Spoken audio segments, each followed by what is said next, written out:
guys, welcome back to my channel and welcome if you're new. My name is Sarah, also known as Laugh Love Langella, and in today's video, me and little lady are so incredibly excited to share with you all the completed Fireplace built-in project.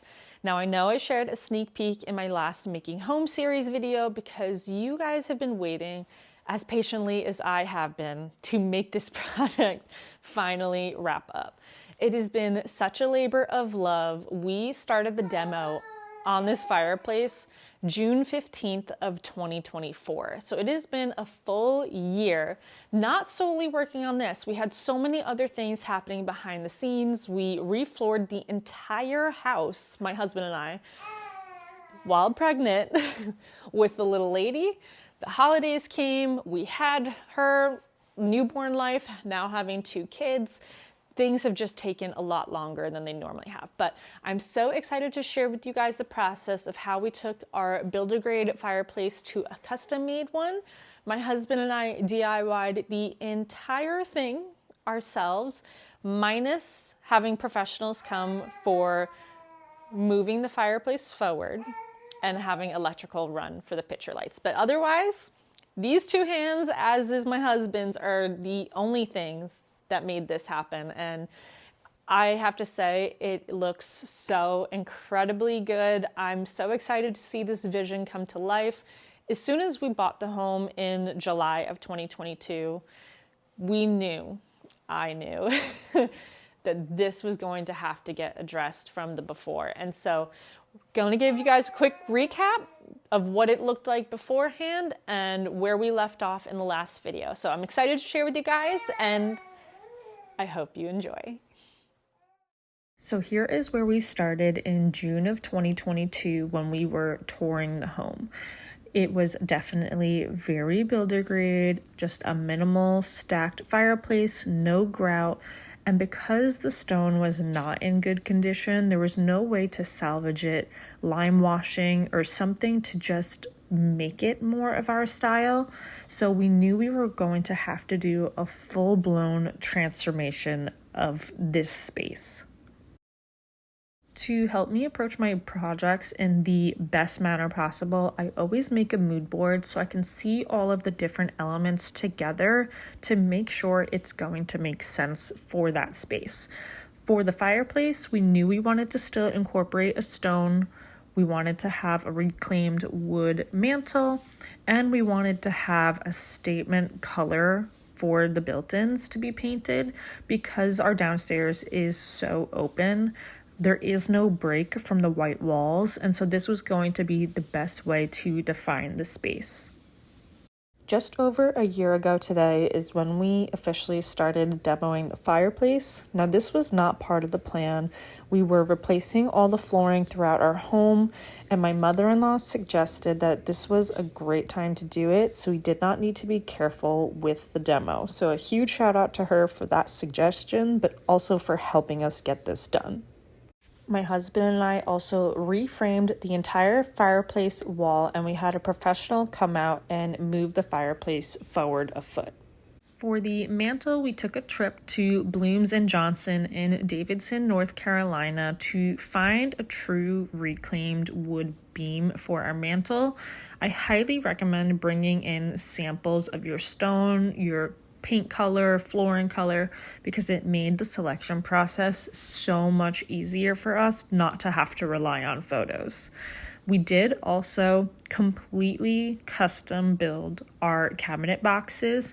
You could always go the pre-made route. Lowe's and Home Depot have plenty to choose from, but because of the measurements we had to work with, doing them ourselves was the best option. After the top portion of the built-ins was attached, we moved on to stone. And what my mom and I did, big shout out to her, is we spent about 4 hours dry laying out the bottom portion of the fireplace. And this made a world of difference for making it that much easier to actually putting it on. We went with Dorado rough cut in the color Loire Valley, which is a beautiful lighter colored stone that has a good amount of color variation in it. We did opt to go for an overgratted look to help give that lived-in aged character that we are trying to add into our builder grade home, and it looked absolutely beautiful. We did buff it out with a sponge to help soften the edges, but here is where we left off in the last video and what has happened since then. So picking up where we left off, I'm adding this molding that I actually have been using throughout our home for the wall trim. And that way I have a continued design element throughout the spaces, so they help tie into each other that much better. I did dry fit all of these pieces to ensure that they fit together. And then something I did was actually prime them before attaching them. I would say that this is an unnecessary step, and I would sooner next time attach it to the cabinet and then prime it rather than taking the time to do this. Once the pieces of molding were dry from the primer, I put some wood glue on, used some tape to make sure that all the seams lined up with each other before brad nailing them. And something that I completely forgot to take note of was that I've been so used to using this brad nailer on our walls and different boxes that have nothing behind it. And I quickly found out that the brad nails that I was using actually blew through the side of the cabinet, and I needed to have my husband rip all of the nails out. I had to sand them down, fill them in. So projects don't always go perfectly. Know that you're not alone with things that just don't go the way that you imagined the first time, but it's okay. Wood filler does wonders. Like I mentioned earlier, I wanted to go with a bolder statement color for the built-ins. I decided to go with Urbane Bronze from Sherwin-Williams. I did get it mixed at Lowe's in the HGTV paint. This is a beautiful brown that can read charcoal or green depending on the lighting, and I figured that this was going to tie in so beautifully with anything I decorate with, and also is just such a timeless color choice. A super exciting stage at this point was when we had the shelves all put together. We used the same 3/4 inch plywood and added a 1x2 face frame detail to make it look chunkier than it actually was. But for your paint to look as smooth as possible, it's so important to sand between coats. It just helps give you the smoothest application possible. If you do any smaller painting projects, you have to grab this snap-on painting tray. This thing has made a world of difference for not having excessive paint waste for me, especially painting the entire built-ins, all the shelves, everything, and in different phases, days and whatnot. Highly recommended. But this was such an exciting moment, dropping in the first shelf and just really seeing this thing come to life. We stared at it without shelves for a couple months just because of the new baby and everything, but this was just such a defining moment of seeing this vision come to life. The next thing on the honey-do list for the built-ins was to add the upper panel to the shelving. This is to cover up the 2x4 framing that exists above it that's holding up the picture frame, light boxes and everything, and also to secure it to the walls. So we decided to continue that shiplap that is the back covering on the panel as well. So that way we're continuing that vertical sight line. We have 9-foot ceilings, but for design, it is always important to continue to move the eyes upward.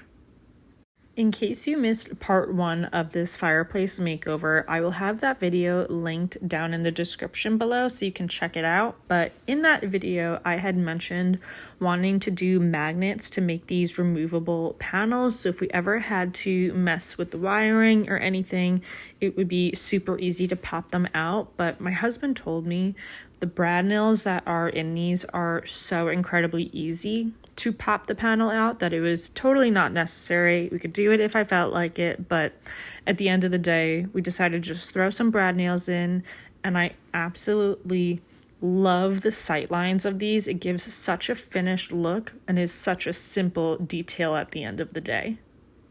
One of the very last big to-dos for this built-in project was making the doors from it, and wonderful Mr. Langella made every single door from scratch, routering out all the stiles and the rails, adding in the panels, and he did such an incredible job. We did end up needing to redo one door, but for never having done it to this capacity before, he did such an incredible job. So give this video a thumbs up and let him know how awesome he is.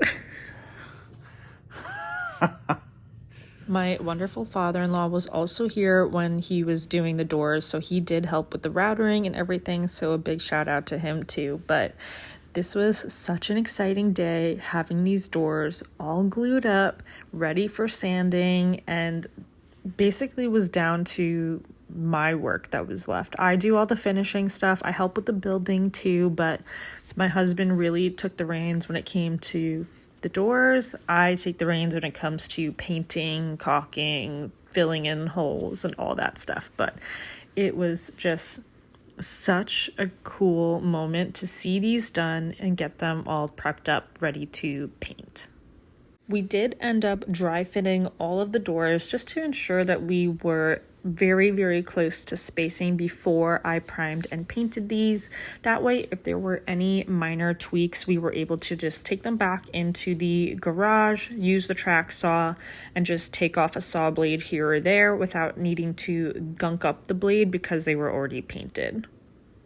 With the doors all painted, the next item on our to-do list was mounting them. And this actually required some troubleshooting because of the way I did the face frames. We were not going to be able to use concealed inset hinges, so I needed to pivot. We're using these regular exposed ones. I got unlacquered brass so that way it matches our hardware, but with the necessary spacing for the doors, you were going to be able to see into the cabinet box. And I absolutely did not want to have that happen. So what we ended up doing was adding this 1/4 inch trim detail that I found at Lowe's, just a very simple straight edge, and glued this to the inside of the box behind the face frame.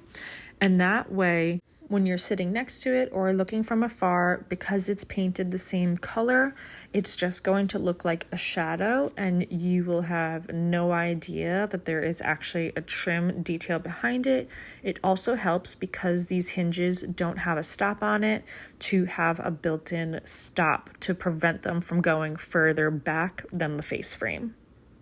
In an effort to work smarter and not harder, we actually used different spacers to pre-drill the holes for the hinges. That way we didn't need to be holding up the doors and everything all together, trying to make sure it was level. We did not do this on the first one, and I did end up needing to plug that door's holes and redo that whole thing. So we made a jig also for pre-drilling and putting the screws in on the actual doors themselves as well, and this made a world of difference of ensuring that all of them would end up at the same height when we went to actually mount them. The next task on the to-do list was to fill in the gaps that were between the stone and the face frames of the built-ins. This was something that I had avoided for months because I was so nervous of not being able to blend it seamlessly, but I was able to do this in an hour's time and it absolutely turned out perfect. So if there is something lingering over your head that you are afraid of approaching, it really might be much easier and straightforward than you are making it out to be. That was absolutely the case with this. I let the grout dry overnight just to ensure that there was not going to be any soft spots and that it totally was able to dry out before going back in with the caulking to make sure that we had a really nice seamless edge going down both sides of this fireplace. I did get the grout and the sanded caulking from Home Depot. They had a matching one, so I did not have to worry about trying to paint match or anything, which was really really amazing, and I highly recommend going that route if you are looking to do grout or anything, because this gave such a clean and finished look. After the grouting and caulking was completely finished, I went in and did all of my touch-up paint just because that other portion can get really messy and I didn't want to have to be constantly cleaning it. For the door hardware, I went with these unlacquered brass latches from Rejuvenation. This is the size large, and I have been fangirling over this hardware for years, so I am so incredibly excited to finally get to use it in my home. We did pull out the laser level to make sure all the way across all of them would be put on at the same height, and they are just the perfect touch to pop against this dark boulder color. The last big to-do item on this was adding the crown molding, and this was such a pinch me moment because it was the last time that we were going to see any raw wood downstairs. So we are at a super exciting point now. All of the hardware is on, and all that is left, baby noises and all, is to paint the crown and then obviously caulk up there, but ignore that. Painting the crown. Checking off this last item on the to-do list for this project was such a satisfying feeling. These little details, adding crown, painting it to match, caulking all the seems, seems minor, but makes such a world of difference in giving a beautifully finished product. And here is a quick look back at where we started in June of 2022 when we were touring the home and just thinking of all the potential that this space had. And here is the finished look at our Fireplace built-in project. This was such a massive undertaking. I have to say it was so incredibly worth it, and I am so thankful and grateful for my husband's patience, skill, and willingness to just get it done with me. This has exceeded my wildest dreams, making this vision come to life for our home.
If you are still here tuning into this Fireplace built-in reveal, thank you so incredibly much. I really appreciate it. Be sure to give this video a thumbs up. And here is a really fun look at a sketch I had made, not to scale, but for what I was envisioning in the space. And it's so fun to see the reality of us making this happen. Be sure to stay tuned. I will have a decorating video styling these shelves at some point. We're not there just yet, but there are so many possibilities for this space. So that is going to wrap up today's video, friends. I sure hope you enjoyed seeing the completed Fireplace makeover. This has been such a massive undertaking. We have learned so much as well. We had a lot of firsts happen. I've never put stone on a fireplace. I've never grouted a fireplace. There's so many things. It was so incredibly worth it, and I am thrilled with the outcome. I will have all the details down below, paint color, stone, all of it in the video description for you guys. But if I missed something, please let me know down in the comments. I'm always happy to help answer questions however I can. But I think that this turned out so incredibly well. Let me know your thoughts. How did we do for making this vision come to life? I'm just absolutely thrilled, and I am so looking forward to decorating for fall and Christmas with these gigantic shelves. Can you just picture the jack-o'-lanterns and the Christmas houses? I mean, it was made for that, quite literally. But I hope you guys enjoyed this full makeover. It was such a process, so fun. I'm so glad that it's done. That's the reality of it. I have genuinely enjoyed doing this with my husband, but I am also so genuinely happy that it is over. Living in renovation is not for the weak, and living in renovation while pregnant, newly pregnant, heavily pregnant, newborn life. Wow, that's all I can say. I'm so glad we're done. We're calling it a day on this, but thank you guys so much for tuning in and hanging out with me here today, and I will see you in my next video, friends. Bye.